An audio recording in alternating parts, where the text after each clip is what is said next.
I wasn't really looking forward to that with Saliva Alan because the previous episode, while fine, just wasn't that interesting. Having now watched this episode, I can say that it's just as interesting as the previous episode. I didn't dislike it. I just didn't find it that interesting or that funny.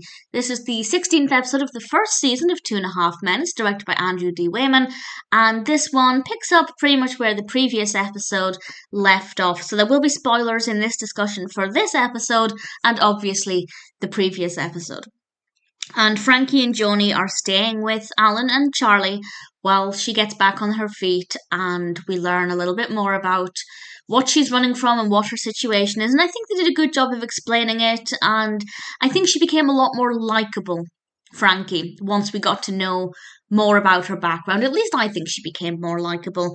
And Joanie is a really interesting kid. The fact that she has a crush on Jake is the cutest thing, and the way Jake responded to that I thought was rather adorable. Most of the episode actually focuses on this relationship that develops between Frankie and Alan, and the fact that Frankie kissed Alan, or did Alan kiss Frankie? I looked at that scene a couple of times, and well, that moment a couple of times, and I can't quite work out who instigated it, but either way, they kiss, and it's funny. Or funny to an extent, because Alan starts crying and they make a joke out of it, and it's rare that a kiss is a funny moment, even in a sitcom. It's usually a very pivotal, emotional, romantic moment, and we do have a tiny bit of that, but it's quite fun that Two and a Half Men make this kiss moving, meaningful, but also quite funny at the same time.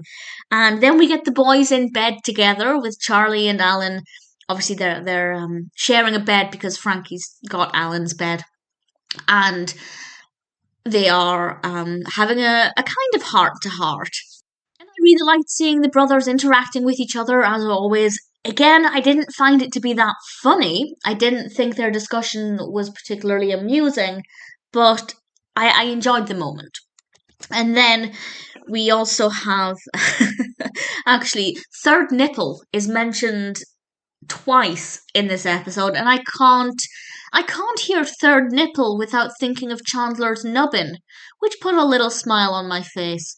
And the scene in the kitchen, I actually did enjoy this scene. I found this to be quite funny, where Alan and Frankie are at the kitchen table, and Alan is just gleeful. He is so ecstatic with how well his day is going, and Frankie is, she's got a smile on her face, and Charlie is feeling like the third wheel or the third nipple, and I found that scene to be pretty great.